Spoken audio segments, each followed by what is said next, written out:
During what was meant to be a routine morning interview on the program Morning Perspectives, Elon Musk was fielding typical questions about his ventures and upcoming initiatives when host Margaret Chen posed a question about balancing work with personal life.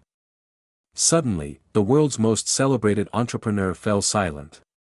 His expression shifted, his gaze grew distant, and without any prior indication, he quietly removed his microphone and exited the studio. The studio audience sat frozen. The production crew scrambled in confusion. Margaret Chen was left speechless on live television, while millions of viewers were left wondering what had just unfolded. But what transpired during the commercial break, Elon's shocking decision to return and bare his deepest vulnerabilities on air, became the most profound moment in the history of morning television. The interview was intended as a standard segment on Morning Perspectives, a respected news program renowned for its in-depth discussions with business leaders and innovators. Margaret Chen, the host, had prepared a familiar set of questions about Elon Musk's companies, future projects, and thoughts on industry trends. The studio audience, roughly 50 people strong, had gathered early that Tuesday morning, eager to hear insights from one of the world's most influential entrepreneurs.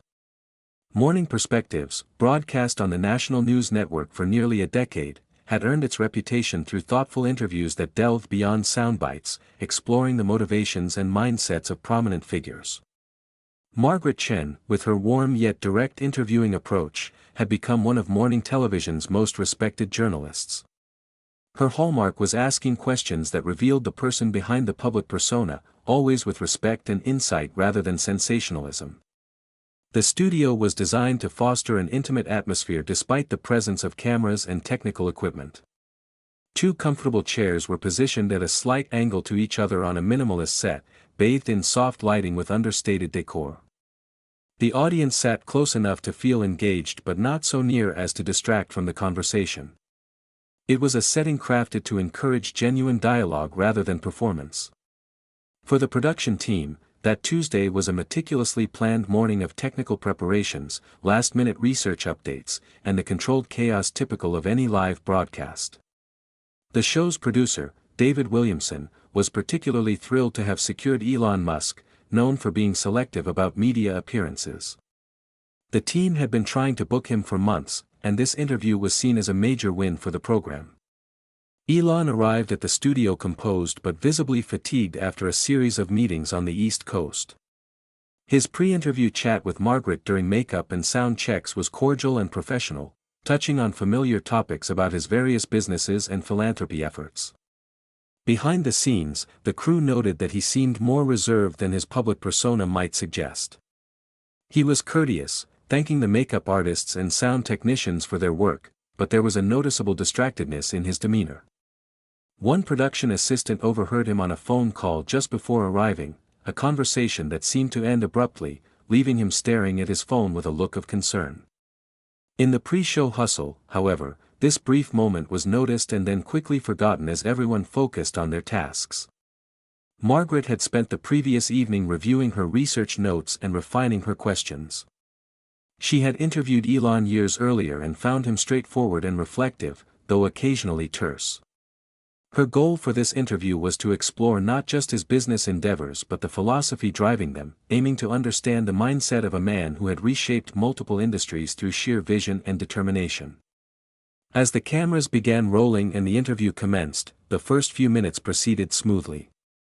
Margaret asked about recent developments in Elon's companies, and he provided thoughtful, detailed responses that captivated both the studio audience and viewers watching from home. Your electric vehicle company recently announced plans to expand manufacturing facilities in 3 new countries, Margaret began. What challenges do you foresee in adapting to diverse regulatory environments and workplace cultures? Elon's response was thorough and nuanced, addressing the complexities of global production while maintaining consistent quality standards. He emphasized the importance of understanding local contexts while staying true to his company's core mission of accelerating the world's transition to sustainable energy. And your space exploration company just completed its most ambitious mission to date, Margaret continued. What do you see as the next frontier for commercial space travel? Once again, Elon's answer was engaging and forward-looking, outlining a vision of humanity becoming a multiplanetary species and the technical milestones needed to achieve that goal. The audience was visibly engrossed, many leaning forward in their seats to catch every word. For the first 15 minutes, the interview followed its anticipated course. Insightful questions met with perceptive answers, creating the kind of meaningful exchange Morning Perspectives was known for. The production team in the control room was pleased with how things were unfolding, already identifying potential clips likely to circulate widely online after the broadcast. Then Margaret shifted to a question she had prepared based on recent discussions about work-life balance in high-stress industries. "Elon, you're known for your incredible work ethic and long hours," she began. "Many young entrepreneurs look up to you as a role model, but there's been growing concern about the personal toll of extraordinary success. What would you say to a young person who wants to achieve what you have but is worried about sacrificing personal relationships and family time?" It seemed a reasonable question, typical for the program, touching on leadership and values. Margaret expected a measured response about finding balance or perhaps an acknowledgement of the difficulties in maintaining relationships while pursuing ambitious goals. Instead, Elon's demeanor transformed entirely. The animated, engaged attitude he had displayed throughout the interview vanished. His eyes briefly lost focus, as if he were seeing something beyond the studio. A shadow crossed his face, not anger or irritation, but something deeper and more personal. He leaned back in his chair, remaining silent for a long moment before doing something unprecedented in his years of public appearances. "I can't answer that question right now," he said quietly, removing his microphone. "I'm sorry, but I have to go." His voice was barely audible, lacking the confidence that had defined his earlier responses. The shift was so abrupt and unexpected that Margaret wondered if he had received an urgent message requiring his immediate attention. Without another word, he stood and left the studio, leaving Margaret Chen, the studio audience, and viewers across the country in stunned silence. In the control room, producers exchanged alarmed glances. This was not the dramatic moment they had anticipated or prepared for. The director whispered urgently into Margaret's earpiece, "What happened? Did he say anything to you?" Margaret, a seasoned professional with 20 years of television experience, maintained her composure despite her evident confusion. She set her question cards on the small table beside her, gathering herself. The cameras continued rolling, capturing her professional efforts to remain calm as she tried to process what had just occurred. The studio audience sat still, unsure if this was part of the show or a genuine disruption. "We'll take a short break," Margaret announced, though her bewilderment was apparent. "We'll be right back." As the on-air light dimmed, signaling the shift to a commercial break, murmurs of concern rippled through the studio. Production assistants rushed to the set, while Margaret sat momentarily stunned, trying to discern what had gone wrong. "Did I say something inappropriate?" she asked the director, who had approached her. The question about work-life balance had seemed innocuous enough. "It's not you," the director reassured her. "Something else must have happened. David's talking to him now." During the commercial break, the production team scrambled to understand the situation. Elon hadn't stormed off in a huff but was sitting quietly, almost somberly. He was found in the green room, alone, his head in his hands. The green room was designed as a cozy retreat with soft couches, dim lighting, and a selection of beverages, but in that moment, it felt heavy with unexpected tension. David Williamson, the executive producer, had followed Elon off the set, giving him a moment before approaching. When David asked if he was okay, Elon looked up, his eyes brimming with emotion. "That question," he said simply. "It hit something I wasn't prepared for today." David sat across from him, concerned but careful not to press too hard. "Is there anything we can do? Do you want to end the interview?" Elon shook his head slowly. "It's not Margaret's fault, just bad timing."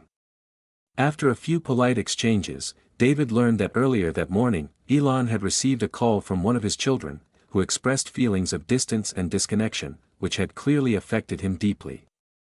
Margaret's question about work-life balance had unintentionally struck at his most sensitive issue at the worst possible moment. "I got a call before coming to the studio," Elon explained in a quiet voice. "My eldest son said he needed to talk about something important, so I made time, even though I was already running late." He paused to collect his thoughts before continuing. "I've spent years convincing myself that my work justifies the time I take away from my family," Elon admitted to the producer. "But when I heard my child say they feel like they barely know me, I realized I don't have a good answer to that question anymore." The words hung in the air between them. David, a father himself, felt a wave of empathy. Despite the vast differences in their circumstances, it was a struggle many parents could relate to: the constant juggling of professional duties and family needs, and the quiet fear that the balance might have tipped too far in one direction. When Margaret asked that question, it was like hearing my child's voice again, Elon continued. "And I just couldn't keep up the facade, not in that moment." David nodded, recognizing the genuine human moment that had disrupted their carefully planned broadcast. "Take as much time as you need. We can end the interview here and say you weren't feeling well." On the set, Margaret was preparing for that possibility, ready to gracefully wrap up the segment and move to the next part of the program. Production assistants were already reshuffling the schedule, trying to fill the unexpected gap in the broadcast. But 20 minutes later, Elon made an unexpected decision. He asked if he could return to finish the interview, but on different terms. "I want to go back," he told David. "But I need to answer honestly. No corporate responses, no cautious messaging, just the truth, however messy and imperfect it is." David hesitated, aware of both the risk and the potential value of such an unscripted moment. "Are you sure? Once it's out there, you can't take it back." "I'm sure," Elon replied, his expression resolute. "Maybe this is what was supposed to happen today." The producer relayed the decision to the control room, and Margaret was informed that Elon would return to continue the interview. As they prepared to resume the broadcast, a palpable shift in the studio's energy emerged, a sense that something unexpected but potentially significant was about to unfold.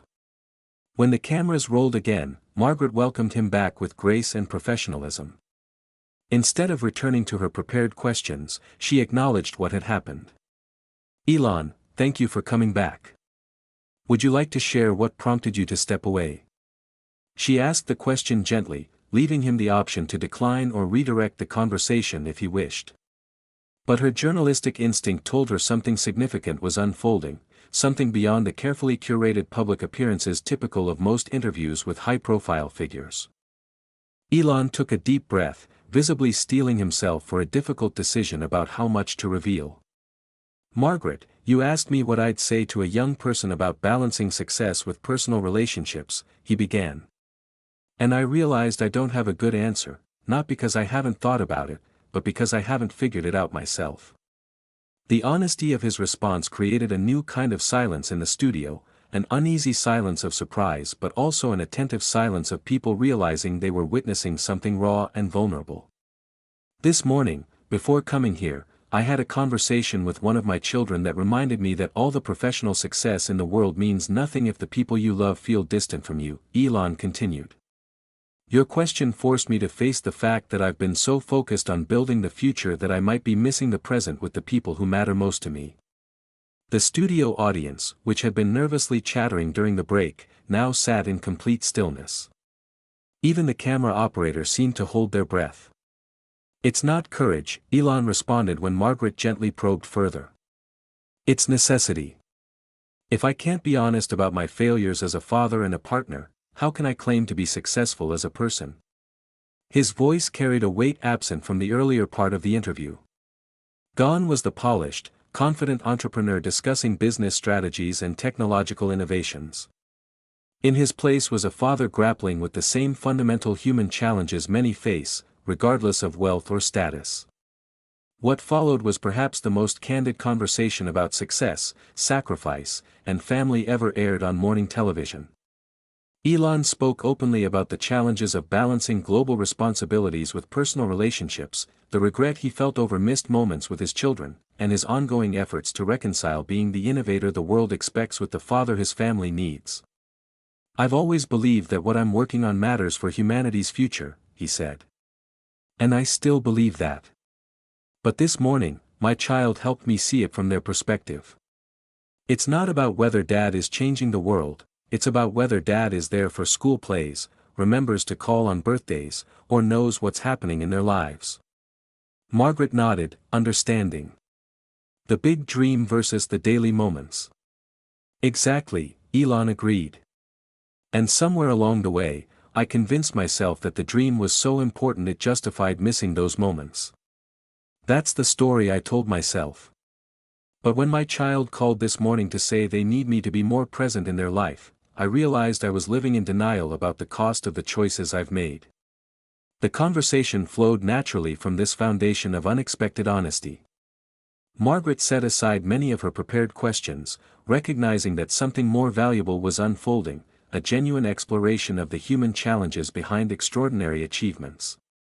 "Do you think it's possible to achieve the kind of world-changing success you've had without those personal sacrifices?" she asked. Elon considered the question carefully. "I used to think the answer was no, that changing the world required sacrificing everything else. Now I'm not so sure. Maybe it's not an either-or. Maybe the framing is part of the problem. Maybe you can be present for your family and effective in your work, just not in the relentless, all-consuming way I've approached things." "What might that look like for you?" Margaret asked. "I'm still figuring that out," Elon admitted.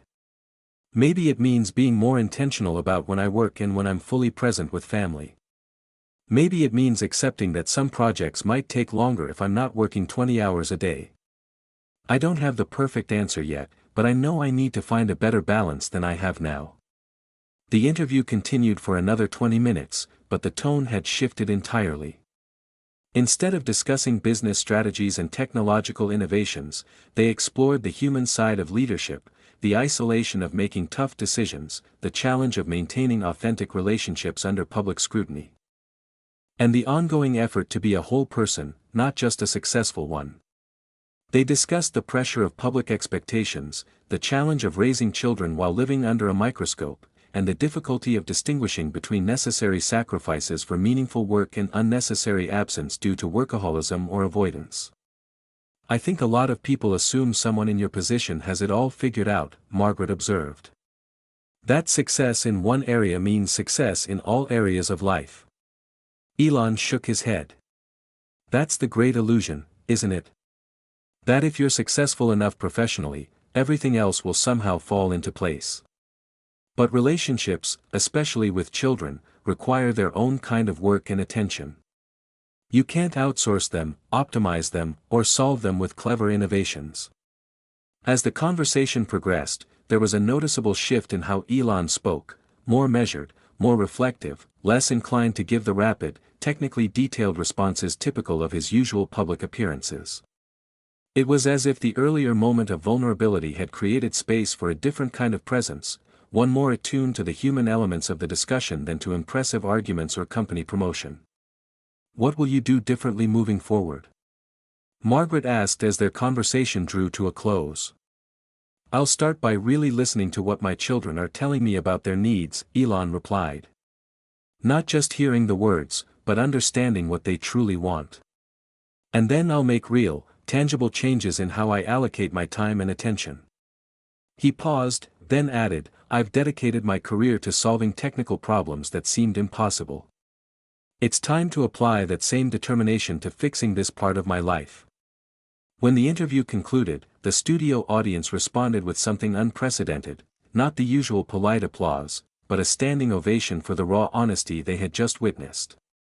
Many in the audience were visibly moved. A woman in the front row wiped tears from her eyes. A middle-aged man nodded in deep recognition, as if Elon's words had articulated something he felt but had never expressed. As the cameras stopped rolling, Margaret reached out and briefly touched Elon's hand in a gesture of gratitude. "Thank you for that," she said simply. "I think a lot of people needed to hear it." Elon nodded, looking both exhausted and somehow lighter than when he first stepped onto the set. "I think I needed to say it," he replied. In the control room, the production team knew they had captured something extraordinary. David, the executive producer, was already receiving messages from network executives who had watched the live broadcast, all expressing variations of the same sentiment. It was the most powerful segment ever aired on the program. As Elon left the studio, he checked his phone. There was a message from his children in response to a text he had sent before returning to the set. It read simply, "Thanks, Dad. Call me when you're done. I'd like to talk more." He gave a faint smile, typing his reply, "Just finished. Can talk now if you're ready.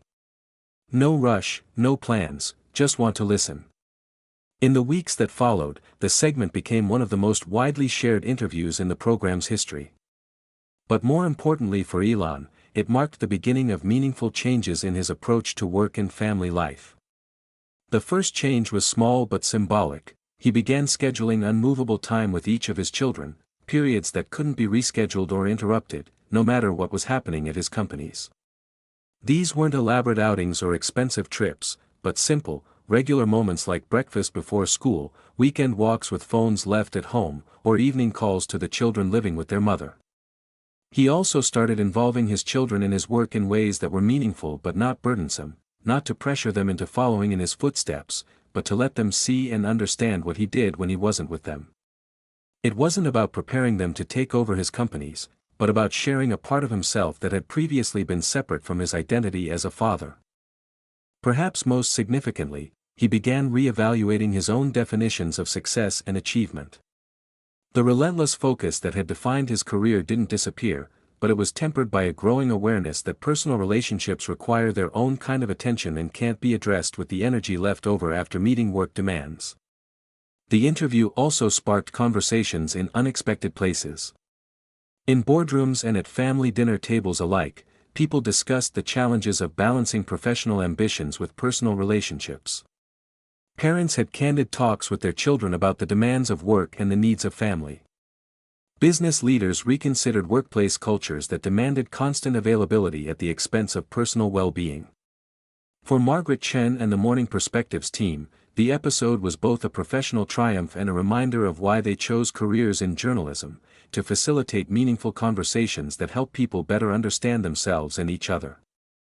6 months after the interview, Margaret received a handwritten note from Elon. It was brief but poignant. That question didn't just change the interview. "Thank you for asking it. My family thanks you too." The question that had prompted his exit wasn't inappropriate or hostile. It had simply come at a moment when he was finally ready to acknowledge that some challenges can't be solved through innovation or determination, but require the harder work of presence, vulnerability, and ongoing commitment to the people we love.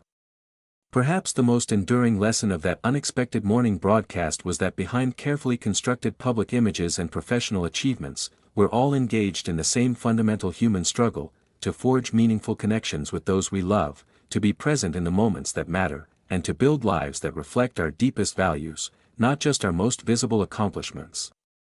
The silence that followed Elon's departure wasn't just a product of confusion. It was the realization that they had witnessed a moment where someone chose honesty over image management and vulnerability over pretending that success simplifies life. In that silence, and in the conversation that followed, there was a truth that resonated far beyond the studio audience or even the millions who eventually watched the interview online. No amount of professional success can compensate for the absence of genuine connection with those we love, and acknowledging that truth isn't a sign of weakness, but the beginning of a different kind of strength. The strength to be fully human in a world that often rewards only what can be measured, sold, or monetized. For Elon, the path forward wasn't about abandoning his ambitions or the important work his companies were doing. It was about finding a way to pursue those goals while also tending to the equally vital work of building and maintaining meaningful relationships with his children. It was a balance he was still striving to achieve, sometimes succeeding, sometimes struggling, always learning. But the conversation that began with that unexpected moment of vulnerability opened a door that couldn't be closed again, not just for him, but for countless others who recognized their own struggles in his candid admission of the human cost of extraordinary achievements. And perhaps that was the most lasting impact of that Tuesday morning interview, not the professional insights or business forecasts that had been its initial focus, but the reminder that behind every success story, every innovation, every world-changing endeavor, are people trying to figure out how to be both exceptional in their work and present in the relationships that give that work its ultimate meaning. This concludes our narrative journey. I trust you found this gripping saga of intrigue, cutting-edge innovation, and astonishing discoveries captivating. From where are you tuning in today? I'm curious to learn which corner of the globe this tale has touched. If this escapade held your interest, please give this video a thumbs up and consider subscribing to the channel for a steady stream of compelling, mind-expanding stories just like this one. Fresh material is posted frequently, ensuring you're always in the loop for the newest spellbinding adventures. Be sure to pass this video along to your loved ones and friends. It's a great way to share positivity and insight while expanding our circle of story enthusiasts. Your encouragement is invaluable. Thank you for joining me, and I look forward to welcoming you back for the next tale.